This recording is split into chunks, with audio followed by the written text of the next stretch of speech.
Good morning, अस्सलाम वालेकुम। सबसे आगे मैं आपको कहेंगे खुश आमदीद। मेरे साथ हैं मोहम्मद शुएब, मेरे साथ है सबीन फारूक और हमारे साथ एक सवाल, और सवाल ये है कि हुकूमत ने आप पर कितने पैसे खर्च किए हैं? 2000 रुपए। नहीं 2000 नहीं, 2000 रुपए खर्च किए अपने अरे बाबा 2500 रुपए खर्च किए हैं। अच्छा 2500 रुपए खर्च किए। 500 ऐड हुआ है।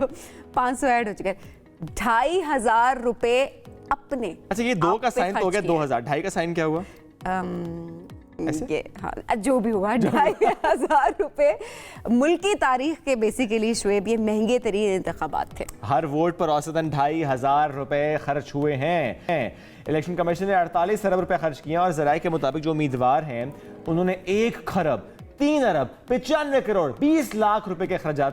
इनसे पहले सवाल है समीन, ये खरबों जो लगा बैठे हैं जिनमें से बेशतर हार बैठे हैं और जो जीत बैठे हैं वो उनके इंतखाबात के नताइज चैलेंज हो गए हैं।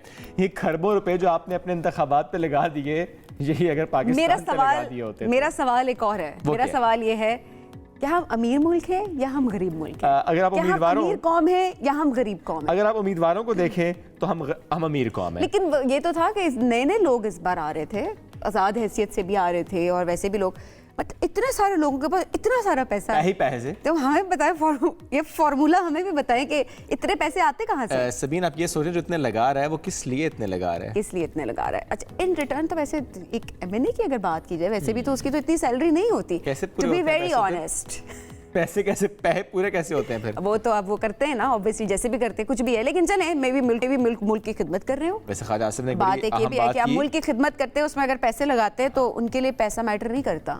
वैसे ख्वाजा आसिफ साहब ने एक बात भी की थी, सोशल मीडिया बहुत वायरल हुई कि उन्होंने कहा कि चोर बैठे हुए हैं सेनेट में भी और असेंबली में भी। सबको नहीं कहा, कुछ को कहा है। नाम ले लेते फिर, वो तो उनसे पूछेंगे, इस वक्त तो नाम उनसे कहेंगे वो नाम ले। लेकिन एनीवेज जी बढ़ते आगे, तुमने बात कर ले कि इंतखाबात में कितने पैसे लगाए हैं हुकूमत ने और कितने पैसे खर्च किए हैं उम्मीदवार। हुकूमत कहाँ है? लेकिन हुकूमत आने वाली है ना, हुकूमत आने वाली है। लेकिन कई तरह के 29 फरवरी को कांग्रेस इजलास बुलाया जाएगा, एक आध दिन ऊपर नीचे हो सकता है, उसमें फैसले तो होना है 29 से पहले ज़ाहिर फैसले तो। लेकिन अभी जो इंतखाबात हुए 12 रोज हो गए हैं, उसके बाद क्या हो रहा है? बैठक पे बैठक सज रही। कल वैसे 5वीं बैठक सजी है पीपल्स पार्टी और नून लीग के दरमियान, जिसमें कोई रिजल्ट नहीं आया। पावर शेयरिंग फार्मूला अभी तय लग रहा था कि कल की जो बैठक है उसमें कुछ ना कुछ किसी ना किसी बात पर इत्तेफाक हो सके, कोई नाम सामने आ जाएगा, कोई फार्मूला हमें बताया जाएगा। लेकिन इसहाक डार की रिहाइशगाह पर 5वीं बैठक भी बेनतीजा रही है। लेकिन आज दोबारा वहां पर नशिस्त है, एक और बैठक सजेगी और उसके बाद पता चलेगा कि क्या होगा। लेट्स सी, हो सकता है उसके बाद ही पता ना चले, जो कि पीपल्स पार्टी के रहनुमा ये राय रखते हैं कि बहुत दिन बाकी हैं, अभी इतनी क्या जल्दी है आपको। तो लेट्स सी कि क्या होता है। वो ये जरूर कहते हैं कि ये तय हो चुका है कि सदर आसिफ अली जरदारी साहब होंगे, प्राइम मिनिस्टर के लिए वो शहबाज शरीफ साहब को वोट करेंगे। अब पावर शेयरिंग में वो कहते हैं कि तो कि एजेंडे का हिस्सा ही नहीं है कि हम वजारतें लें, लेकिन बहरहाल तज्ज़ेकार यही राय रखते हैं कि वजारतें तो लेंगे, अब नहीं तो किसी और दिन सही, लेकिन वजारतें वो लेंगे। लेट्स सी इस पे होता है क्या। लेकिन at the same time Tehreek Insaf वो भी कहते हैं कि वफाक में हम हुकूमत बनाएंगे, कोशिशें उन्होंने तेज कर दी हैं। कोई कहता है कि हम ओपोजिशन में बैठेंगे, कोई कहता है कि हम वफाक में हुकूमत बनाएंगे। करेंगे क्या? कुछ सामने ऐसे सिचुएशन एक और कार्ड खेला है उन्होंने, सुन्नी इत्तेहाद काउंसिल के साथ जो उनका कल इत्तेहाद हुआ है सबीन, उसके बाद हम देख रहे हैं कि अब जो जितने 9 मुंतखब एमएनएस थे उन्होंने बयान हल्फी भी जमा करा दिया इलेक्शन कमीशन में, और सुन्नी इत्तेहाद काउंसिल का जो मखसूस नशिस्तें देने का जो मुतालबा है वो भी सामने आया। लेट्स सी कि उन्होंने जो ऑलरेडी लिस्ट एक जमा कराई हुई थी उसमें कितने कैंडिडेट्स थे, बिकॉज़ ज़ाहिर है वो इलेक्शन कमीशन ने कहा कि नई फहरिस्त आप जमा नहीं करवा सकते। अब ऐसे में केपी की बात करें जहां पर ऑलरेडी हम देख रहे हैं कि पीटीआई बैक कैंडिडेट ज़्यादा हैं, तो असेंबली में अब देखते हैं कि क्या होता है। वहाँ भी बयान हल्फी जमा कराया गया, लेकिन बैरिस्टर गौहर साहब जो नामजद चेयरमैन है पीटीआई के, उन्होंने कहा कि इलेक्शन कमीशन से वो दरखास्त करेंगे कि मखसूस नशिस्तें अलॉट की जाएँ। वो कहते हैं कि सख्त हालात हैं, एक दूसरे को अब हमने कंधा देना है। तो लेट्स सी हालात किस तरफ को जाते हैं। शुक्र है बाकियों की भी फिक्र हुई उनको कि सख्त हालात है तो एक दूसरे का साथ देना, ये नहीं कहना कि हमने बात ही नहीं बैठने की बात अभी भी नहीं की, बैठने की बात अभी भी नहीं की। लेकिन चले थोड़ी बहुत अगर उनकी तरफ से एक सही बात की गई है, पॉजिटिव बात, तो बड़ी अच्छी बात है। बिल्कुल। चलें लेट्स सी जी क्या होता है। ये ऊंट किस करवट बैठता है, वक्त आएगा जब मालूम हो जाएगा। एग्जैक्टली। बढ़ते आगे, बात मौसम की करते हैं। रावलपिंडी, इस्लामाबाद, कल भी मौसम ऐसा था कि बारिश थी, बल्कि कल दोपहर 2 बजे के आसपास सभी ऐसे जैसे शाम का मंजर हो। और अभी मौसम थोड़ा चेंज हो गया। अब ज़ाहिर हम देख रहे हैं कि धूप निकल आई है, बारिश अब रुक चुकी है, लेकिन बहरहाल गरज चमक और के साथ जो बारिश कल हुई और अभी उसके बाद जो ठंड में थोड़ा सा इजाफा, जो सभी नहीं मानती, आप मानते हैं नहीं मानते, व्हाट्सएप जरूर कीजिएगा। मैदानी इलाकों में कोई ठंड नहीं है, पहाड़ी इलाकों में ठंड है। इस्लामाबाद नहीं, एक तरह से उस पे तो नहीं है ना। अच्छा यहाँ पे देख, ठीक है हम पहाड़ों के करीब बेशक रहेंगे, तब भी यहाँ पे ठंड नहीं है। जस्ट इमेजिन, मुझे तो नहीं लगता कि कोई ठंड है वैसे। ओके फाइन, लेकिन जुड़वा शहरों के बासी तो यही कहते हैं कि ठंड है। अब सबीन नहीं मानती, मैं क्या करूं सबीन का, तो मनाएं जी इनको ये ठंड है। आज मुझे कह रहे थे आपको मरी भेजते हैं, आप मरी जाए वहाँ पे आपको पता चले एक्चुअली ठंड क्या होती है। चल लेट्स सी जी क्या होता है। बहरहाल एनीवेज जी, अगर हम अपर साइड की बात करें, जो कि स्क्रीन पर हम आपको इस वक्त दिखा भी रहे हैं, खैर तो इस्लामाबाद का मंजर है गालिबन, और इसके साथ साथ जो अपर एरियाज की हम बात करते हैं, नॉर्थ की बात करते हैं, केपी का जिक्र करें, चित्राल, दीर कल वहाँ बहुत ज़्यादा बर्फबारी हुई, सवात में बहुत बर्फबारी, सबसे ज़्यादा मालम जब्बा और कालाम में बर्फबारी हुई है और हर तरफ सफ़ेद काले जो गिर रहे थे, खूबसूरत मौसम था। अच्छा सबीन, वो जो वीडियोस आ रही थी, एक होता है ना बर्फबारी, मैं कहता हूँ उसके लिए कोई नया नाम रखना चाहिए, क्योंकि इतनी बड़ी बड़ी बर्फबारी थी, इतने बड़े बड़े वो गाले गिर रहे थे, तो वो वीडियोस जो हम तक पहुंचे थे। लेकिन एट द सेम टाइम बहुत से इलाकों में मुश्किलात भी हुई, जैसे कि दीर एंड चित्राल को जो कनेक्ट करती है लवारी टनल, वो वहां पर इतनी ज्यादा बर्फबारी हुई कि जो गाड़ियां थी फंस गई, फैमिलीज थी उसके अंदर, वो फंस गई। लेकिन ये बड़ा अच्छा है कि जो एडमिनिस्ट्रेशन थी मुतहरिक हुई और जो इंतजामिया और इदारों ने तेजी से काम किया, सबको रेस्क्यू किया। वहाँ पर खवातीन थी, बच्चे थे, उन सबको वहाँ से रेस्क्यू किया गया है। और इसके साथ साथ गिलगित की अगर हम बात करें, गिलगित और स्कर्दू की बात करें, शारा कराकरम लैंड स्लाइडिंग के बाइस बंदर, पुलिस ने कहा जी आप एहतियात करें, सफर से गुरेज। अच्छा ख्याल जरूर करें। देखिए जहाँ पर आपको मैनेजमेंट, पहले तो खुद भी एहतियात जरूर करें, क्योंकि हर वक्त मैनेजमेंट आपके सर पे सवार नहीं रह सकी कि आपने ये करना है, आपने ये नहीं करना। लेकिन अगर मैनेजमेंट की तरफ से एक आपको इंस्ट्रक्शंस आ गई है, ख्याल करें, उसको फॉलो करें प्लीज। उसको मजाक मत लें, उसका मजाक मत बनाएं। वो कहते हैं ना, अंदरूनी रास्ते ढूंढने की जरूरत नहीं है कि ये ऑप्शनल रास्ता हम इधर चले जाते हैं, यहाँ पे पुलिस को या मैनेजमेंट को क्या पता चलेगा। ये आपकी अपनी सेफ्टी के लिए, अपना भी ख्याल करें, अपनी फैमिलीज का भी ख्याल करें। उसके बाद जब आप फंस जाते हैं तो आपकी एक छोटी सी कोताही जो है वो एक खुदा न खास्ता एक बड़ी मुश्किल साबित हो सकती है। बिल्कुल ऐसे है सबीन। अब देखें ना कि हर तरफ से ऐसी खबरें आ रही हैं कि जो राब्ता सड़कें मुनक़ता हो गई हैं, कुछ गाँव देहात ऐसे जिनसे राब्ता जो है मुनक़ता हुआ है। इस वक्त जो मनाज़िर आपको दिखा रहे हैं, ये दीर लवारी टनल, यानी दीर लवारी टनल का जो इस तरफ वाला हिस्सा है, उसका हम आपको ये विजुअल दिखा रहे हैं। कितनी बर्फ पड़ी हुई है, बहुत ज़्यादा बर्फ पड़ी थी। लेकिन ये देखिए मशीनरी फौरन एक्टिव हुई, रास्ता खोला गया ताकि टनल जो है वो भी खुली रहे और जो भी इस वक्त वहाँ पे लोग फंसे हुए हैं उनको रेस्क्यू किया जा सके। लेकिन बात लवारी टनल इस वक्त ट्रैफिक के लिए बंद है, और जब ट्रैफिक के लिए बंद होती है तो ज़ाहिर है पहले से बता दिया जाता है कि आप सफ़र से गुरेज करें। और मुतादिद मुसाफिर गाड़ियाँ यहाँ पे फंस चुकी थी और इंतज़ामिया ने शाहराहों से बर्फ़ हटाने का जो काम शुरू किया, तो वो हम आपको इस वक्त स्क्रीन पर दिखा भी रहे हैं। इसके साथ साथ अगर हम आज़ाद कश्मीर की बात करें तो वहाँ पर भी बारिश के साथ बर्फबारी का सिलसिला जो है वो जारी है और सर्दी की शिद्दत में वहाँ पर इजाफा हुआ है और बहुत से सियाती मकाम है, वादी नीलम भी है, वहाँ पर भी केल, अरनकेल, वहाँ पर भी जाहिर है बर्फबारी का सिलसिला जारी है और लोग काफ़ी ज़्यादा उसको एंजॉय भी कर रहे हैं। बिल्कुल। अच्छा पाकिस्तान में इस वक्त हम देखें सभी पहाड़ी इलाकों में बर्फबारी का सिलसिला इस तरह से जारी है और बर्फबारी के शौकीन अफराद बड़ी तादाद में मरी भी जाते हैं। यूबिया, नथिया गली, डोंगा गली, जीका गली, ऐसे जगहों पर जा रहे होते हैं। लेकिन हम आपको बताएं कि बर्फबारी का जो ये नज़ारा होता है ना, ये सिर्फ इससे इंसान नहीं लुत्फानंदोज होते हैं, कुछ जानवर ऐसे जो कि बड़ा इसको एंजॉय करते हैं ऐसे मंजर को। तो ऐसी वीडियो आपके साथ आज हम शेयर करेंगे, लेकिन ये पाकिस्तान से नहीं है, अमेरिकी रियासत है मिसूरी और यहाँ के सेंट लुइस चिड़ियाघर से ये वीडियो वायरल हुई है।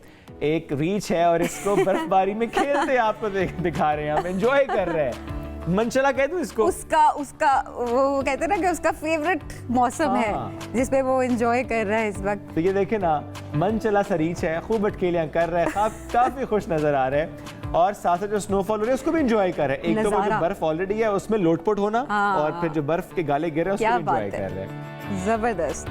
जिस तरह के विजुअल्स बड़े प्यारे लग रहे होते हैं, बाज़ के सिर्फ इंसान नहीं एंजॉय कर रहे होते हैं, पर भालू वैसे भी, एलिफेंट्स भी बड़े क्यूट होते हैं, वैसे हाथी भी बड़े क्यूट होते हैं, स्पेशली जब वो तैर रहे हो। बेबी है तैर रहे हो? हाँ तो एलिफेंट्स, हाथी तैर सकता है ना? वाकई? हाँ तो मतलब आपको क्यों लगता है हाथी नहीं तैर सकता? भारी होता है ना। वीडियो एक सामने आई है जहाँ पर बहुत सारे लोग जाहिर है यही सोच रहे होंगे कि इतना भारी, इतना बड़ा जानवर जो है वो कैसे तैर सकता है। तो एक वीडियो जो है वो हम आपको भी दिखाने जा रहे हैं जो कि शुमाली श्रीलंका की है, जिसमें हाथियों का एक रेवड़ तालाब पार करता हुआ दिखाई दे रहा है और शानदार जानवर बहुत ही ज़बरदस्त तरीके से जो है वो स्विमिंग कर रहे हैं। और कहते अपनी भारी भरकम जिसामत जरूर है उनकी, लेकिन बावजूद जो है वो पानी की सतह पर तैरने की सलाहियत उनमें होती है।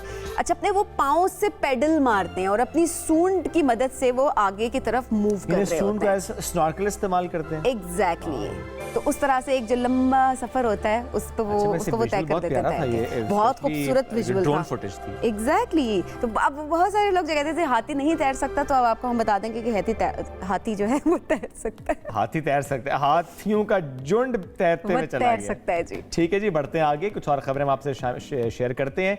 अमेरिका के साबिक सदर डोनाल्ड ट्रंप जूते बेच रहे हैं। तो इतना भारी जुर्माना उन पे आयद किया गया था, कुछ ना कुछ तो उन्होंने करना था फिर। अच्छा, वो आप बात करें वो सिविल फ्रॉड जो केस था कारोबार का, और इसमें न्यूयॉर्क की अदालत से उनको जो जुर्माना हुआ 35 करोड़ 50 लाख डॉलर तो का, सब तो चला गया ना। तो उन्होंने कहा मैं जूते बेचता हूँ। अच्छा, ये जूते वैसे अच्छा स्निकर्स हैं। अब उन्होंने जो कंपनी है और उनकी तरफ से मुतारिफ कराए गए जूते हैं, और इनका नाम उन्होंने दिया है जी the greatest sneakers shoe on earth. और फिलाडेल्फिया के कन्वेंशन सेंटर में ट्रंप ने सुनहरी चमकते दमकते जूतों की जो जोड़ी है मुतारिफ कराई है, और इस पे अमेरिकी परचम की तफसील दर्ज है। वैसे जूते पे परचम की तफसील मेरी समझ से बाहर है। ये वैसे एक डिबेटेबल चीज़ है कि ऐसे कैसे, लेकिन चलें, उन्होंने जूतों की कीमत जो है वो $399 रखी है, जो कि वेबसाइट के जरिए वो आप ऑनलाइन अभी ले सकते हैं। अच्छा, स्टोर नहीं हुआ अभी, स्टोर मतलब ऑनलाइन है ना, ऑनलाइन है अभी बिजनेस सारा। अभी ऑब्वियसली थोड़े पैसे और जमा करेंगे, पैसे जमा होंगे तो उसके बाद उनके फाइनेंशियली उसको मतलब थोड़े से स्टेबल होने के बाद वो स्टोर खोलेंगे। वक्त तो आ जाता है एक ब्रेक, कर रही है हमारे साथ। दुनिया में जब भी स्क्वॉश की बात होगी पाकिस्तान का नाम जरूर पहले आएगा, क्योंकि दुनिया को स्क्वॉश के कई बड़े बड़े प्लेयर्स पाकिस्तान ने दिए। हाशिम खान, जानशेर खान, जहांगीर खान, अभी रिसेंटली हमजा खान। तो इस सरजमीन ऐसी है जिन्होंने दुनिया स्क्वॉश पर राज किया भी है और लगता है करना भी है। और आज के अगर नौजवान खिलाड़ियों की हम बात करें, बेपनाह मुश्किलात होंगी, चैलेंजेस होंगे, लेकिन ज़बरदस्त कारकर्दगी दिखा रहे हैं और दुनिया में पाकिस्तान का नाम रोशन कर रहे हैं। ऐसे ही एक इमर्जिंग खिलाड़ी आसिम खान, अनदर खान, इस वक्त हमारे साथ मौजूद है, जिन्होंने कुछ दिन पहले अमेरिका में स्क्वॉश ऑन फायर ओपन जीत लिया। और आप ये देखिए कि उनका जो मुकाबला था वो भी, यानी हरीफ भी उनका पाकिस्तानी था, पाकिस्तानी प्लेयर था फाइनल में, अशरफ इरफान। और इन दोनों के दरमियान एक कांटेदार मुकाबला हुआ, लेकिन बहरहाल नाम 3-2 से कामयाबी उन्होंने हासिल कर दिया और टाइटल अपने नाम कर लिया है। आसिम इस वक्त हमारे साथ मौजूद है, आसिम से बात करते हैं। आसिम, बहुत शुक्रिया में ज्वाइन करने के लिए। आसिम, सबसे पहले तो इस इवेंट के बारे में बताइएगा जो कि आपने जीता है, क्या बैकग्राउंड है, मुबारकबादें मिल रही हैं, कैसा फील कर रहे हैं? थैंक यू मुझे शो में लेने के लिए, और काफ़ी अच्छा लग रहा है। हमेशा ही अच्छा लगता है जब हम पाकिस्तान को रिप्रेजेंट करते हैं इस लेवल पर आके, और स्पेशली अमेरिका आके ऐसे टूर्नामेंट जीतना जहाँ पे बहुत सारे प्लेयर्स हैं, इंटरनेशनल लेवल्स पे बहुत बड़े टूर्नामेंट्स होते हैं, तो काफ़ी अच्छा लगा, काफ़ी अच्छे मुबारक बताइए सबसे। पेरेंट्स खुश हैं मेरे, मैं खुश हूँ। अगर देखा जाए तो मेरे लिए 2023 एंड और इसका 2024 का जो स्टार्टिंग है मेरे लिए सबसे बेस्ट है मेरे करियर का। तो क्योंकि आपको अगर पता होगा, हमने अक्टूबर में चाइना में एशियन गेम्स का सिल्वर मेडल लिया था हमने, जिसमें हमने इंडिया को हराया था, काफी टॉप की टीम्स को हराया था। और अभी 2024 का ये मेरा पहला टूर्नामेंट था पीएसए का, और इसमें मैंने कामयाबी हासिल की है, तो काफी अच्छा लग रहा है। मैं एक्सप्लेन तो नहीं कर पाऊंगा, लेकिन काफी खुशी है। आपकी आवाज से भी महसूस हो रहा है, यू आर हैप्पी माशाल्लाह। इसी तरह से आप जीतते रहिए, हम यही दुआ भी करते हैं। आसिम, ये जो इवेंट है exactly squash on fire open, इसकी क्या हिस्ट्री और बैकग्राउंड है? जी, ये चैलेंजर टूर टूर्नामेंट था पीएसए का। असल में ये खेला जाता था जो कि रैंकिंग टॉप 50 से लेके उसके बाद टॉप 100 तक जिन प्लेयर्स की रैंकिंग होती है उनके लिए खास टूर्नामेंट होता है। तो मेरे लिए ज़्यादा ज़रूरी था ये टूर्नामेंट मैं जीता हूँ, तो इससे मेरी रैंकिंग काफ़ी फ़र्क पड़ा। मेरी रैंकिंग तकरीबन 79 थी, और अभी इंशाल्लाह ताला जो है ना, इस टूर्नामेंट के बाद जो नई रैंकिंग है 65-66 तक पहुँच जाऊँगा मैं। ग्रेट। तो ये हर साल ये टूर्नामेंट होता है यहाँ पे अमेरिका में। अच्छा, और कितने टाइटल्स ज़ाहिर अभी तक आपने जीत लिए हैं, और सबसे फेवरेट फाइट आपकी कौन सी थी? मेरी सबसे फेवरेट, अगर रिसेंटली बात करें तो यही जो स्क्वॉश ऑन फायर का जो फाइनल था अशरफ इरफान के साथ, जो मेरा काफी अच्छा दोस्त है, वो भी लाहौर से, हम दोनों सेम क्लब में ट्रेनिंग करते हैं। अभी वो भी अमेरिका मूव हो चुका है, मैं भी अमेरिका। दोस्त को हरा दिया। वेल, ये तो मैचेस तो आते रहते हैं। एक टूर्नामेंट था बीच में, 3-4 पाकिस्तानी खेल रहे थे, जिसमें 3 जो है सेमीफाइनल पहुंचे थे और 2 फाइनल में। वैसे ये देखिए ना आसिम, पाकिस्तानी ही आगे हैं, जीत भी पाकिस्तानी रहा है, हरा भी पाकिस्तानी को रहा है, सेमीफाइनल में भी पाकिस्तानी है। ये पाकिस्तानी क्या कर रहे हैं स्क्वॉश में? बस देख ले, हालांकि हमें इतना सपोर्ट किया भी नहीं जाता, लेकिन फिर भी हम अपनी तरफ से जो है ना पूरी फाइट करते हैं कि कहीं ना कहीं से जो है ना पाकिस्तान का नाम दुनिया में हम जिंदा रखें स्क्वैश के इसमें। क्या बात है, जबरदस्त। आसिम, आगे क्या टारगेट सेट किए हुए, और सबसे पहले ये बताएं कितनी प्रैक्टिस वैसे करनी पड़ती है? जाहिर है इतने आप इंटरनेशनल लेवल पे जब खेल रहे होते हैं, पाकिस्तान के लिए टाइटल्स विन कर रहे होते हैं, तो कितना टाइम आप स्क्वैश को देते हैं अपनी प्रैक्टिस को? देखिए, अगर मैं बताऊं तो शायद हो सके आप यकीन ना करें, या जो सुन रहे हैं वो यकीन ना करें। दिन के तकरीबन जो है ना मेरे 8 घंटे स्क्वैश में निकल जाते हैं 24 आवर्स में। अच्छा, जिसमें तकरीबन 3 सेशन होते हैं। ओके। अच्छा आसिम, इससे पहले आपने एक बात, तो यहाँ पे तो बहुत सीरियसली लिया जाता है। यहाँ पे मेरा फिटनेस कोच अलग से है, स्क्वैश को अलग से है, उसके बाद डाइट प्लान जो भी होता है वो सब का जो है ना बड़ी तरीके से ख्याल रखा जाता है। अच्छा, तो यहाँ पे हर चीज को बड़ी सीरियसली लिया जाता है। That's good. आसिम, लेकिन इससे पहले आपने एक बात की कि सपोर्ट के बगैर आप लोग जीत रहे हैं, नाम रोशन कर रहे हैं, तो मैं एक ज़रूर इस पे कमेंट भी करूंगा, सवाल भी करूंगा आपसे कि हम अपने जोरे बाजू पे यकीन क्यों नहीं करते? हमें हर वक्त ये क्यों कहना पड़ता है अच्छा सपोर्ट नहीं है, फैसिलिटीज़ नहीं है?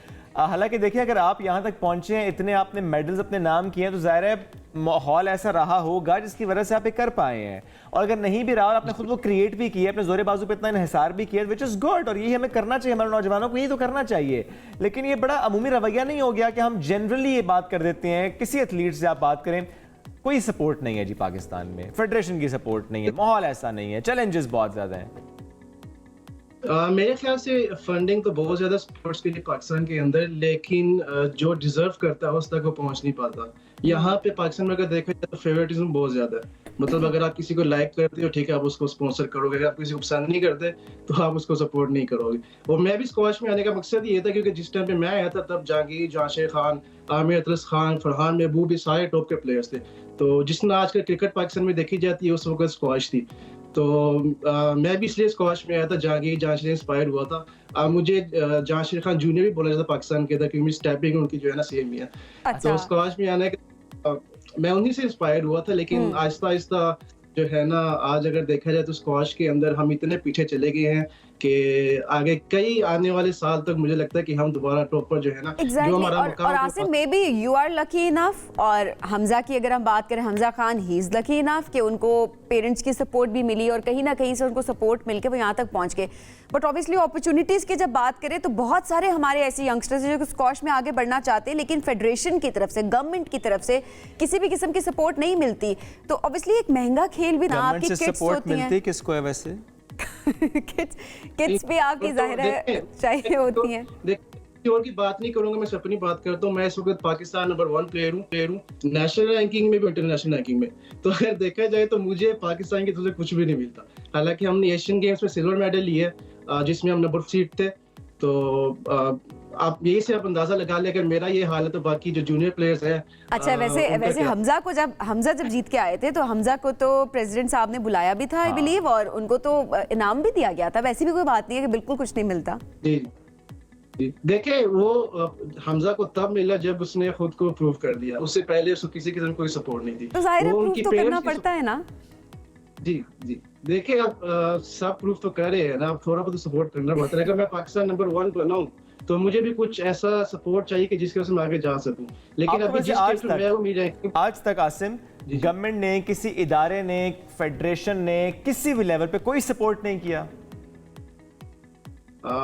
मुझे याद भी नहीं है।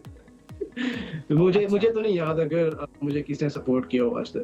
तो अगर सपोर्ट किसी ने नहीं किया तो फिर आपको मुश्किलात का सामना करना पड़ा? देखिए, बहुत सारी मुश्किलात है जिसमें अगर आपको कोई सपोर्ट नहीं, सबसे बड़ा जो इशू आता है फाइनेंशियली आता है। वो मेरे पेरेंट्स ने जो है जितना उनसे हो सका उन्होंने किया। और जो दूसरा हमें जो मसला, जो इशू फेस होता है वो हमारे वीजा का। अगर आपको गवर्नमेंट की तरफ से या फेडरेशन की तरफ कोई सपोर्ट नहीं है तो आप वीजा किसी कंट्री का भी टाइम पर नहीं ले सकते। तो ये दो जो इश्यूज हैं पाकिस्तान में बहुत ज्यादा। और अगर देखा जाए हमारे जितने भी प्लेयर पाकिस्तान में, वो सब फाइनेंशियली जो है ना उनको पेरेंट्स सपोर्ट नहीं कर सकते क्योंकि बहुत महंगी गेम है। अगर मैं अभी अमेरिका आया हूँ, अमेरिका की टिकट 6 लाख जो है ना रिटर्न टिकट आई है, और ये मेरी 6 महीने की सैलरी है।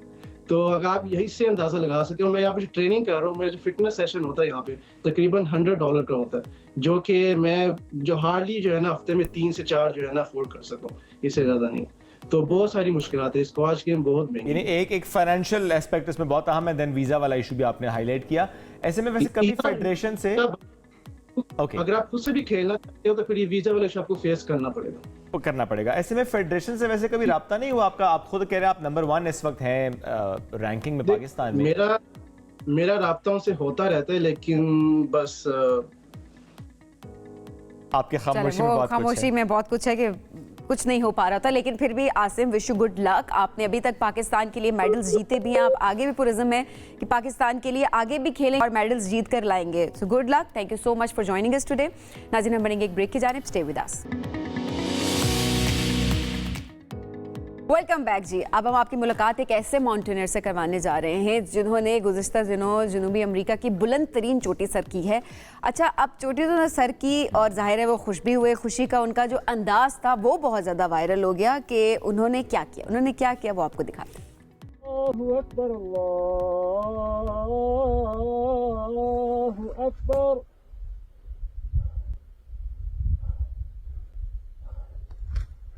अल्लाहु अकबर, अल्लाहु अकबर। ये अकांकुआ चोटी है, ये एशिया के बाहर बुलंद तरीन चोटी है, साउथ अमेरिका की चोटी। और जब सर की तो इस अंदाज से उन्होंने उसको सेलिब्रेट किया, वहाँ पर जाकर आज़ान दी। उनके साथ उनके साथी अब्दुल जोशी भी थे। ये 7000 मीटर बुलंद है माउंट अकांकुआ। और ये सर करने के बाद जिस तरह आज़ान की सदा उन्होंने बुलंद की और कामयाबी का जश्न मनाया, तो बहुत ज़्यादा ये वायरल हो रही है। और अगर 7 नंबर की हम बात करें तो अब तक पाकिस्तान, नेपाल, अफ्रीका, यूरोप, जनूबी अमेरिका तकरीबन 10 चोटियाँ वो सर कर चुके हैं। और इसके साथ से बेहतरीन मुसन्निफ भी आज साथ मौजूद हैं। अस्सलाम वालेकुम साथ, कैसे हैं आप? वालेकुम सलाम, बिल्कुल ठीक ठाक, थैंक यू। अच्छा, सबसे पहले ज़रा बताइएगा अकांकुआ सर करना कितना मुश्किल था? बिल्कुल ऐसे ही है। सर करना भी मुश्किल था और उस तक रसाई भी मुश्किल थी, क्योंकि बहुत दूर है और फिर कल्चर डिफरेंट है, ज़बान डिफरेंट है, वहाँ के ऑपरेशंस जो मैनेजमेंट तरीक़ेकार हैं वो सारे डिफरेंट हैं। तो जब शुरू किया था ये प्रोजेक्ट, इसका नाम है अप्रिशिएटिंग डाइवर्सिटी थ्रू एडवेंचर्स में, यही इरादा है कि मुख्तलिफ ममालिक में जाके वहाँ की चोटियाँ सर की जाएँ। और उसके साथ साथ जैसे आपने जिक्र किया राइटिंग का, तो फिर वहाँ की स्टोरीज़, वहाँ का कल्चर वो कलमबंद किया जाए और उसको फिर कंपेयर करें। और फिर कंपेयर करके ये साबित भी करें कि हम देखने में मुख्तलिफ लग सकते हैं लेकिन सारे इंसान बहरहाल एक ही तरह के ही होते हैं।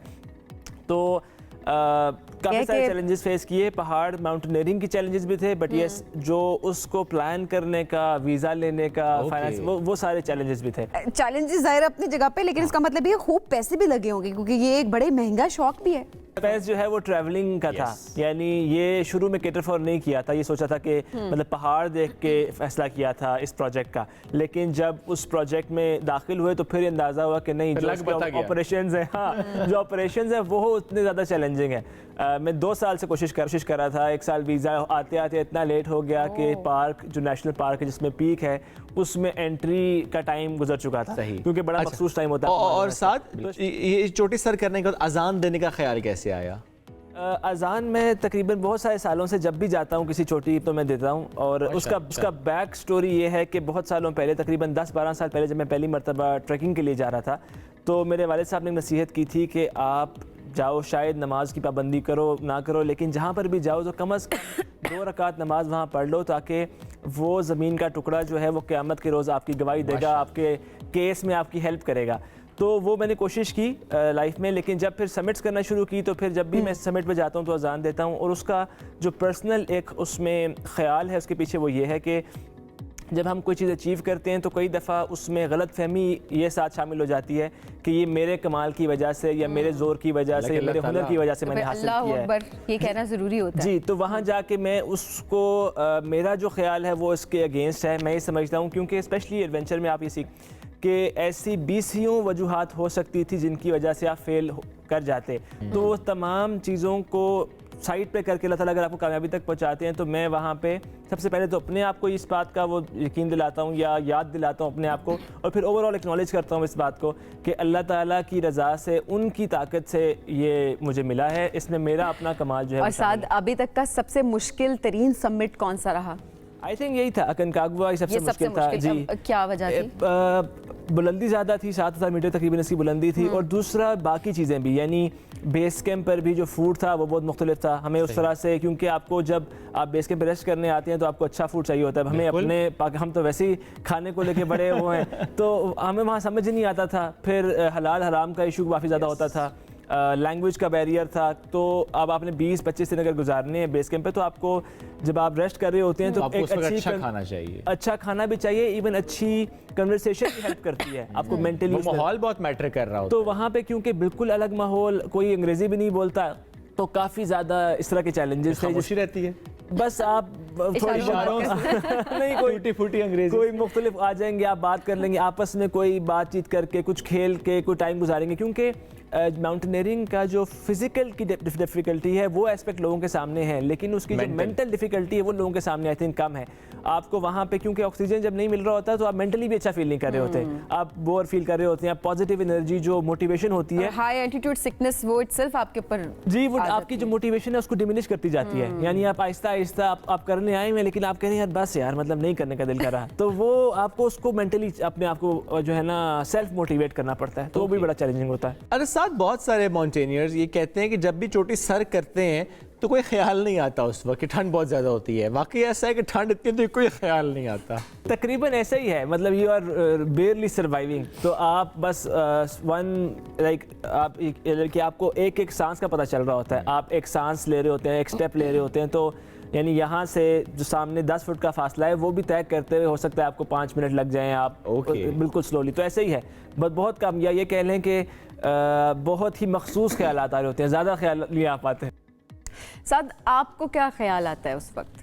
मैं अमूमन जो है ना स्ट्रेंथ फाइंड करता हूँ अपने पेरेंट्स, फैमिली, उनके ख्यालात से कि जब लाइक फॉर एग्जांपल कि मेरे पेरेंट्स इस बात पे खुश होंगे या उनका फ़ख्र होगा जी, या मेरे और मैं कुछ अंडर प्रिविलेज बच्चों के स्कूलों के साथ वाबस्ता हूँ एज एन इन्वेस्टर, तो मैं उन बच्चों का सोच रहा होता हूँ कि जब मैं वापस जाकर उनको बताऊँगा तो ये उनके लिए एक इंस्पिरेशन बनेगी। तो इस तरह की बातों से मोटिवेटेड रहते हैं। तो साथ में से कभी घर वालों ने मना नहीं किया कि जाने से? जी मना तो नहीं किया, ये मैं ज़रूर मानता हूँ कि उनके लिए काफ़ी चैलेंजिंग है मेरे ख्याल में, और उनको बड़ा क्रेडिट जाता है इस बात का कि उन्होंने मुझे कभी रोका नहीं है। बहुत पहले से, मैं बहुत छोटी उम्र से भी डिफरेंट स्पोर्ट्स खेलता था, तो शहर से बाहर जाता था, यूज्ड टू हो गए जी। घर वालों ने कभी मना नहीं किया, but I can definitely understand कि उनके लिए चैलेंजिंग ज़रूर है, क्योंकि ख़तरनाक खेल है, तो परेशानी से तो वो ज़रूर गुजरते हैं। जब कोई खुदा ना खास्ता हादसा वगैरह या कोई उससे करीब भी बात जाए तो पता चलता है बाद में कि वो काफ़ी परेशान। साथ ऐसा कौन सा ऐसा एक्सपीडिशन है जिस पर घर वाले सबसे ज़्यादा परेशान हुए किसी भी हवाले से?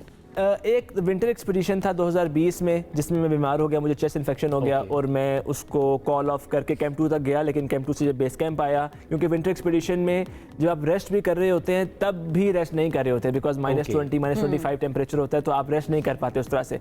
तो उसमें जब चेस्ट इन्फेक्शन हुआ और मैंने, मेरी वालदा और वालिद जो है वो मुल्क में नहीं थे, तो मैंने सोशल मीडिया पर अपना एक अनाउंसमेंट लगा दी कि मैं एक्सपीडिशन कंटिन्यू नहीं कर रहा बिकॉज मुझे चेस्ट इन्फेक्शन हो गया। तो वो दूसरे मुल्क में थे, फिर मैं पहाड़ पर था, वो भी विंटर में, तो वो काफ़ी परेशान रहे वो कुछ हफ्ता 10 दिन के ये, हाँ जी, कि ये बीमार है तो अब ये जाएगा या नहीं जाएगा, ये वापस आ रहा है, कहाँ है, इस तरह। तो इस तरह। और अगला एक्सपीडिशन कौन सा है साथ?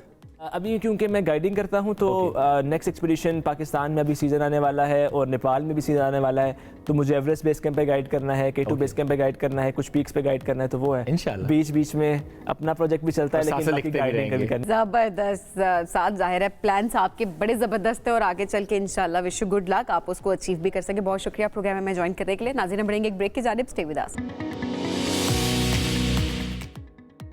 Welcome back. अक्सर हम ये देखते हैं कि घर में जो खवातीन है वो सिर्फ एक बात कहती हैं, अरे जाइए और नान लेकर आइए। तो ये जो नान लेने के लिए हम भेज देते हैं और उसके बाद वही नान आप खा रहे हैं, मुसलसल खा रहे हैं, तो क्या वो आपकी सेहत के लिए नुकसानदेह तो नहीं? आज इस मौजू पर हमने बात करें और इसलिए टेबल पर हमारे पास है शीरमाल नान, तंदूरी रोटी, रोगनी नान, पराठा, कुलचा, आलू का पराठा, सादा paratha, brown bread and white bread. उसी तरह बोलें, ये कैसे बोल रहे हैं इतने? ये मजा नहीं आया। आलू नान, चीज नान, कुलचा नान, ऐसे ठीक था? ऐसे ठीक तो ऐसी बहुत सी वैरायटी हमारे पास आज है। तो जो वैसे मर्दों का अक्सर गिला भी होता है कि हमें रोटियां लेने के लिए भेज दिया जाता है, हमें नान लेने के लिए भेज दिया जाता है। हमें क्या सुनने को मिलता है? क्या आगे सुनने को ये मिलता है जब हम नान वाले के पास जाएंगे, जल्दी लगाओ नान, कहते हैं घर में जाके बोलो ना, जाके जल्दी रोटी लगाएं, इधर ना जरा चलाओ अपनी। तो ये हमारे साथ हो जाता है। लेकिन आज का जो हमारा टॉपिक है वो ये है कि हम अक्सर कह रहे होते हैं जैसे नान लेके कुछ लोगों को कहते हैं खमीरी रोटी ले आओ, पतीरी रोटी ले आओ, और ब्रेड में बस ब्रेड है, लेकिन हम ये नहीं देख रहे होते वाइट ब्रेड है या फिर ब्राउन ब्रेड है। अच्छा, इनके क्या नुकसानात होते हैं और क्या क्या कैलोरीज इनके अंदर होती हैं, इस हवाले से आज बात करेंगे। डॉक्टर नौशीन हमारे साथ मौजूद है, जैसे आप सब देख भी रहे। डॉक्टर नौशीन, कहाँ से शुरू करें? वो कह रही कहाँ से शुरू खाना करूं? कहाँ से खाना शुरू कहाँ से ना शुरू किया जाए? सो बेसिकली अगर हम इसको हम क्या करते हैं आसानी के लिए, हम इसको ना 2 कैटेगरीज में डिवाइड करते हैं, ठीक है? हम क्योंकि हम इतने अरसे से बात कर रहे हैं, आई थिंक अब तो हमारे नाजरीन को पता चल गया होगा कि 2 तरह के कार्ब्स होते हैं, कार्बोहाइड्रेट्स, एक रिफाइंड, एक नॉन रिफाइंड, ठीक है? अब रिफाइंड जो है उसमें क्या आता है कि ये हमारी वाइट ब्रेड आ गई, ठीक है? होता क्या है कि ये जो रिफाइंड है ये आपकी सेहत के लिए ज्यादा अच्छे नहीं है। ओके, वाइट ब्रेड जो कि आप बच्चों को सैंडविच बना के स्कूल के लिए भी दे रहे हैं, तो ट्राई कीजिए वाइट ब्रेड का इस्तेमाल ना कीजिए। पीनट बटर और जैम लगा के जो आप दे देते हैं। बिल्कुल, और इसी में हमारे पास आपके पास नान भी आ जाता है रिफाइंड, आपके पास कुलचा भी आ जाता है, रोगनी नान भी आ जाता है, बाकी चीजों की हम बाद में बात करते हैं। मुझे ये बताएं, नान और कुलचे में फर्क क्या होता है? अच्छा, कुलचे में तिल होते हैं। आई डोंट, नान, हाँ, नान पे भी तिल है। ये अच्छे वाला है, नान आगे वाले, हाँ, ये रहा, वो ये नान है। खमीरी रोटी भी कहते हैं उसको, ये इसको खमीरी रोटी कहते हैं। हाँ। और पतीरी रोटी कहते हैं। वो पतीरी ऊपर वाली है ना? पतीरी की हम बाद में बात करते हैं, क्योंकि इसमें आपके अच्छा होता क्या है कि ये वाले अगर आप चीजें खाएंगे जिसको मैंने मेंशन किया है, ये बहुत जल्दी हजम हो जाते हैं और ब्लड शुगर लेवल्स भी बढ़ाते हैं। जो लोग डायबिटिक हैं या हाइपरटेंसिव है उनके लिए खास इस बात का ख्याल रखना है कि रिफाइंड यानी कि सफेद डबल रोटी, सफेद आटा, ये चीजें आपने अवॉइड करनी है। सबीन, आप मुझे अगर पास करेंगे नान, जी नान दिखाइएगा। चूंकि नौशीन जितने भी नान बाई हैं वहाँ सब के पास जो आटा है वो यही वाला आटा है ना, वाइट आटा? नहीं मेरी भाई, ये भी है, ये दोनों तरह के पतीरी की ऑप्शन है, पतीरी के ऑप्शन में। अब यही 2 तरह की आपको मिल रही होती है, या सफेद आटे का ये नान या ये खमीरी पतीरी रोटी। एग्जैक्टली। आप मुझे बताएं कि ये जो मैक्सिमम नान भाइयों के पास ये वाला जो आटा है, ये इस आटे में क्या नहीं है? अच्छा देखो, वैसा किया जाए तो इवन जो हमारा दोनों आटे हैं इसमें बहुत से बेसिक चीजें मिसिंग हैं। सबसे पहले हमें चाहिए होता है भूसी, जिसको हम फाइबर कहते हैं ना। ये दोनों में इतना ज्यादा नहीं, लेकिन फिर भी जो आपका पतीरी रोटी है इसमें थोड़ा बहुत आपको मिल जाता है। ये जो है ये आप क्या करेगा, आप ये खाएंगे आपके जिस्म में पानी ज्यादा एब्जॉर्ब करेगा। जब पानी एब्जॉर्ब होगा तो आप कॉन्स्टिपेशन जैसी चीजों का शिकार हो सकते हैं। कब्ज जो है, लोगों को बहुत क्रॉनिक कब्ज चलता है, और ये मैदा जो है वो आपके जिस्म से पानी को सारा एब्जॉर्ब कर लेता है। क्या आप क्या बात कर रहे थे? नहीं, वो मैं नहीं कह सकता यहाँ पे। तो जिन लोगों को, अगर जिन लोग डायबिटिक हैं, जो हाइपरटेंसिव हैं, जिनको कोलेस्ट्रॉल का इशू है, जिनका कॉन्स्टिपेशन रहती है, उनके लिए सफेद आटा मुजरे सेहत है, नहीं खाएं, बिल्कुल भी नहीं खा सकते। और उसमें ये डबल रोटी तो बिल्कुल वेस्ट है, मैं इसको तो कंसिडर ही नहीं करती। अच्छा, ये तो वो तमाम लोग सिर्फ वेट के पर्सपेक्टिव से बात हो रही है, वैसे कितने नुकसानात ऑब्वियसली इसके होते हैं? बिल्कुल है, क्योंकि देखो मैं चीज़ बताया, जब ये जल्दी एब्जॉर्ब होगा तो आपकी शुगर्स भी बढ़ेंगी, आपको भूख भी जल्दी लगेगी। तो ये कांस्टेंट एक मैकेनिज्म होता है जिसमें आप एंटर हो जाते हैं और आप कहते हैं मैं सुबह तो नान खाया तो मुझे अभी भी भूख लग रही है। दिस इज बिकॉज ये जल्दी डाइजेस्ट हो। अच्छा, अब इसमें देखें, जैसे कुलचा है, आटा वही है लेकिन तिल ऐड हो गए, तो क्या फाइबर ऐड हो गया? नहीं, फाइबर आपका जो है इसमें ऐड होता है। ये देखो हम ब्राउन ब्रेड लाते हैं, ब्राउन ब्रेड आप देख रहे हैं, देखें, जिसको हम ब्राउन ब्रेड भी बोलते हैं, ब्राउन ब्रेड भी बोलते हैं। ये जो है ये आपका सबसे बेहतरीन साथी है। इसी में चक्की की रोटी, हम चपाती हमारी इसमें नहीं है, लेकिन हम उसको कंसिडर कर सकते हैं एज अ वो चीज़ें आपको ज़्यादा हेल्प आउट करती हैं। अगर आप घर में अपना आटा, आपको पता है कि मेरे पास चक्की का आटा है, तो आप क्या करें कि आपके जो घर के बुजुर्ग, इवन बच्चों के लिए भी, उसमें अलसी के बीज पीस के उसमें थोड़ा सा इसबगोल आप उस आटे में ऐड कर दें, तो वो ताकि उसमें फाइबर कंटेंट ऐड हो जाए और बढ़ जाए। बिल्कुल। इसमें कितनी कैलोरीज होती हैं पर पीस अगर हम बात? अच्छा, सो लेट्स टॉक अबाउट जो हमारा ब्राउन ब्रेड है और जो वाइट ब्रेड है, इसमें जो है ना कैलोरी कोई 15 से 20% फर्क होता है। मतलब ये अगर आप कह लें कि ये 85 कैलोरीज आपको मिल रही है, तो इसमें 100 होंगी। इसमें 100 होंगी, ठीक है। मसला ये है कि इसमें फाइबर ज्यादा है, इसमें आपको जैसे बताया कि आप खाएंगे तो टेक्स टाइम टू डाइजेस्ट, आपको भूख इतनी जल्दी। अच्छा, इसमें नौशीन एक और भी तो आती है, whole grain, absolutely wheat bread. बिल्कुल होल ग्रेन ब्रेड आती है। होल ग्रेन जैसे मैंने भी घर में आटा बनाने को कहा ना, इसी तरह वो ब्रेड में मुख्तलिफ बीज ऐड कर देते हैं, वो उसमें इवन अखरोट वगैरह, बादाम भी पीस के, और उसमें आई थिंक ओमेगा 3s भी होते हैं। यस, बिकॉज फ्लैक्स सीड्स आप ऐड करें। फ्लैक्स सीड्स जो हैं, जो अलसी के बीज हैं, वो बस बड़ा अच्छा सोर्स है, उसको आप जरूर ना ग्राइंड करके अपनी चीज में ऐड करें, तो वो आपको बहुत हेल्प आउट। ठीक हो गया। अच्छा, अब वो तमाम लोग जो कि नाश्ते में दो तीन तो नहीं खा सकते, वैसे 2 रोगनी नान खा जाते हैं। खाने वाले 3 भी खा लेते हैं, लेकिन रोगनी नान जो लोग खा जाते हैं, इसमें कितनी कैलोरी? क्योंकि ये खा के, रोगनी नान खा के वैसे अमूमन जो फीलिंग होती है वो फुलनेस की फीलिंग आपको आधे या पूरे दिन तक रह रही होती है। एक तो इसमें यीस्ट शामिल है, यीस्ट वैसे ही फूलता है, ठीक है, तो वो आपको फीलिंग ऑफ फुलनेस आ रही है। सेकेंडली,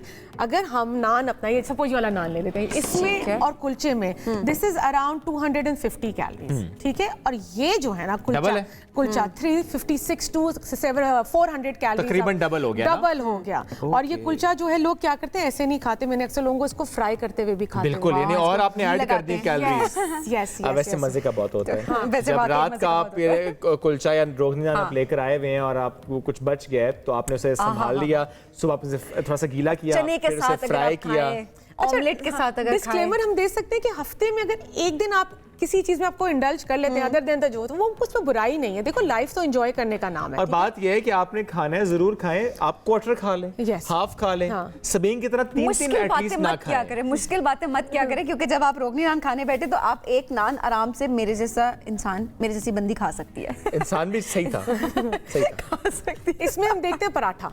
पराठा जी जी, अच्छा ये पराठा जो है ना, ये बेसिकली मुझे नजर आ रहा है, अगर आप इस पे फोकस करेंगे तो ये सफेद आटे का सफेद आटे का पराठा है बना जी, हुआ है। दिखाते ये हैं आपको चक्की के आटे का पराठा नहीं अब है। इसमें कितनी कैलोरीज है और ये आपकी सेहत के साथ और ये क्या वो कुछ पराठा करता है, चाहे आपने फाइन आटे का घर पे बनाया है, चाहे आप बाहर दुकान से लेकर आए, बना बहरहाल ये व्हाइट आटे का है। बिल्कुल, और ये आपके लिए नुकसानदेह है, मैं आपको पहले बता दूं। और इसके अंदर भी तेल लगता है, इसके ऊपर भी तेल लगता है।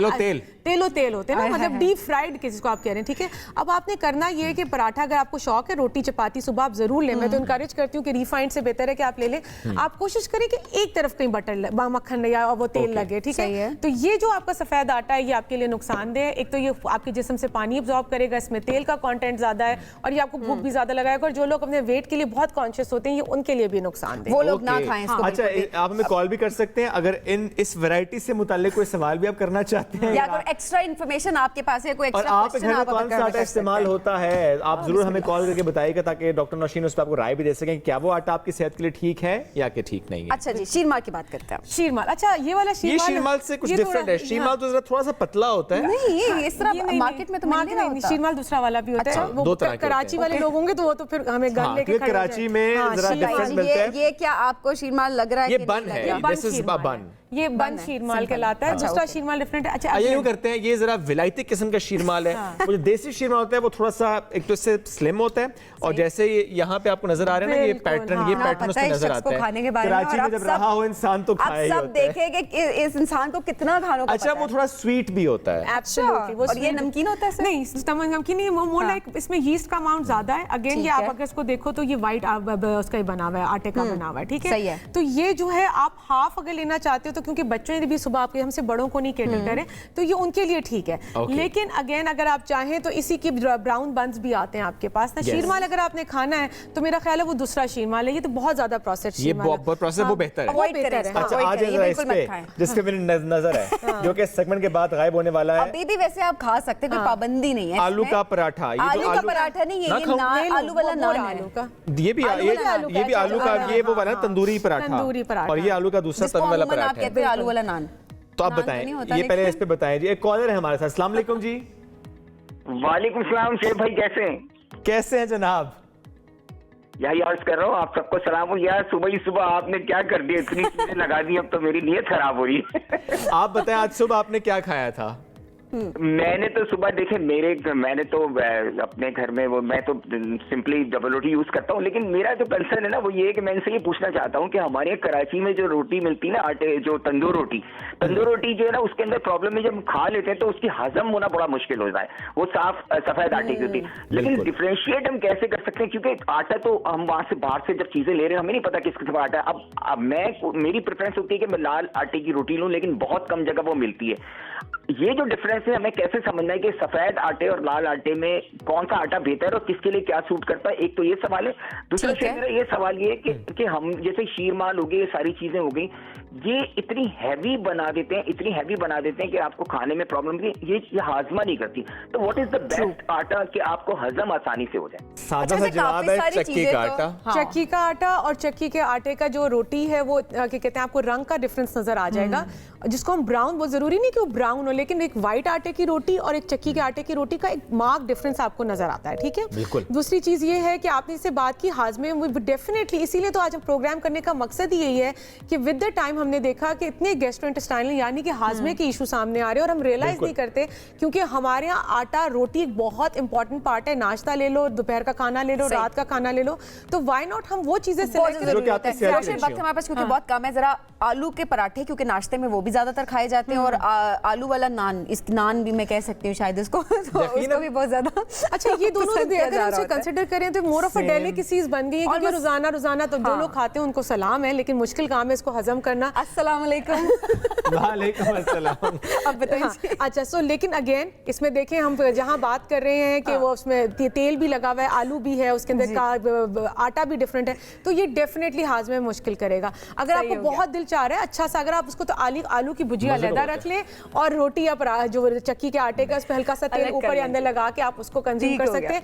मेरी तरफ से ये दोनों नो है। नो है, नो। वैसे हाँ, आप किस पे करती है? एक ब्राउन ब्रेड पे इन्होंने बड़ी मुश्किल से छोटा सा, बहुत जगहों के जो आटे हैं उसमें डिफरेंस भी होता है। कहते हैं जैसे अगर हम अपर साइड पे जाएं मानसरा, तो वहाँ के आटे गंदम में ग्लूटेन थोड़ी सी कम होती है, लेकिन अगर आप नीचे आए मियाँ वाली की साइड तो कहते हैं ग्लूटेन ज्यादा होती है, साहिवाल वाली तरफ। ग्लूटेन से क्या होता है? अच्छा, ग्लूटेन एक बेसिकली प्रोटीन है जो कि आपको करता है आपके आटे में मौजूद होता है, और उस प्रोटीन से लोगों को एलर्जी होना शुरू हो जाती है, जिसको हम ग्लूटेन एलर्जी या सीलिक डिजीज भी बोलते हैं।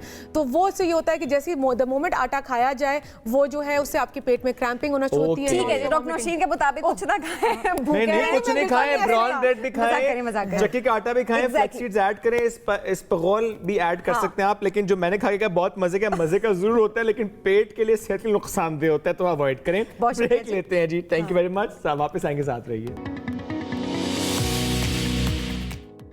वेलकम बैक जी। आज दुनिया भर में यौम समाजी इंसाफ मनाया जा रहा है। इस दिन को मनाने का मकसद आलमी बरादरी की तरफ से गुर्बत के खात्मे और रोज़गार के भरपूर फराहम जो मौके होते हैं उनको यकसा मौके फराहम करना एक दूसरे को है, क्योंकि एक सोसाइटी में जब तमाम लोग रह रहे होते हैं तो उनको इक्वल अपॉर्चुनिटीज़ प्रोवाइड करना बहुत ज़्यादा ज़रूरी हो जाता है। बिल्कुल, लेकिन बदकिस्मती से इस वक्त अगर हम दुनिया की बात करें तो बेशतर हिस्से ऐसे हैं जहाँ पर समाजी इंसाफ की हालत तसल्ली बख्श नहीं है। और एक अंदाजे के मुताबिक इस वक्त दुनिया में तकरीबन 4 अरब अफराद समाजी इंसाफ यानी सोशल जस्टिस से महरूम है, और इस वक्त 453 मिलियन अफराद बेरोजगार हैं।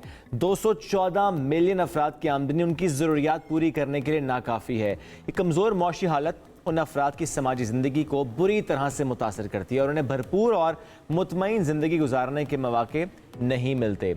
और ज़ाहिर है जब हम पूरी दुनिया की बात करें, ऐसे में अगर हम अंडर डेवलप्ड नेशंस की बात करें, वहाँ पर हालात और ज़्यादा खराब है, परेशान कुन सूरत हाल है। कैसे इसमें बेहतरी आ सकती है? फाइनेंशियल क्राइसिस बहुत ज़्यादा है वहाँ पर। आप उस सोसाइटी के अंदर आप कैसे इक्वालिटी या आप जस्टिस ला सकते? एग्जैक्टली। तो ऐसे में बहुत से इदारे हैं जो इस पर काम कर रहे होते हैं, और इंटरनेशनल लेबर ऑर्गेनाइजेशन ये भी एक भरपूर अपना किरदार अदा कर रही है। और आज ILO के कंट्री ऑफिस फॉर पाकिस्तान के डायरेक्टर गेर थॉमस हमारे साथ मौजूद हैं। Good morning, hope you doing great today. Good morning and thank you for having me. Gear, how do you define Social Justice Day and why do you think it's important to celebrate? Well, first of all, a very happy Social Justice Day to you both. World Day of Social Justice was created by the United Nations to recognize that all women and men across the world have the right to pursue their material well-being and their spiritual development, regardless of their age, of their sex, of their creed, origin, or religion.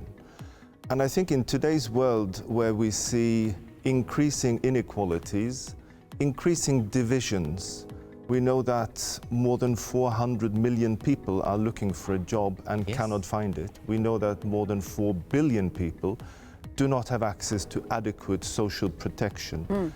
Against this, we need social justice more than ever, we think. And how ILO is playing its role in this?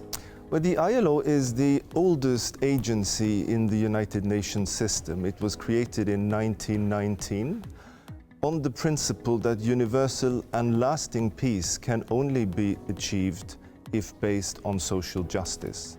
And we have developed, based on that, a mandate that we refer to as decent work, and we work to promote employment, to promote social protection, to promote international labor standards, and to promote dialogue between the partners in the world of work, precisely as a means to achieving social justice. That's great. And if we talk about the perspective of Pakistan, what role ILO is playing to bring the change? Well, Pakistan has played a very leading role in the promotion of social justice. In November last year, the ILO took the initiative to create a global coalition for social justice, inviting partners to commit to the principle of social justice. And Pakistan was the first country in the world where both the government of Pakistan, the employers of Pakistan, and the workers of Pakistan joined as partners in that global coalition for social justice. Great. And I think that shows tremendous leadership, and it shows tremendous hope for progressing in this respect in Pakistan. And as we're talking about this global coalition, what are the key issues that this coalition will going to address? Some of the key challenges that impact on social justice are precisely inequalities. Okay. And gender equality is one area, for example. We know that Pakistan, unfortunately, has one of the lowest female labor force participation rates in the sub-region. So we would very much like to see progress in enabling more women to enter the labor More inclusivity. market and to have workplaces that are more inclusive and that are safe and that can provide workers with the rights and protection that they deserve. And how this coalition is going to improve the lives of people in Pakistan? It will contribute to raising awareness around the principles of social justice. Hopefully, it will invite more partners to join so that there can be a critical mass of partners that champion social justice. And then we will try to implement projects. The ILO last year signed with the government of Pakistan, employers and workers, a decent work country program for Pakistan, which is very much aimed to promote social justice. And under that program, we are working to implement projects and programs. For example, projects addressing child labor, projects addressing bonded labor, projects promoting more occupational safety and health in workplaces. So through such initiatives, we think there will be opportunities to achieve that change which is needed for social justice to grow. Great, all the best as you're here in Pakistan and doing your job as country office director for ILO. Thank you so much for joining us today in this show. इसी के साथ आज के programme से इतना ही. दोबारा मुलाकात कल करेंगे. अल्लाह हाफिज.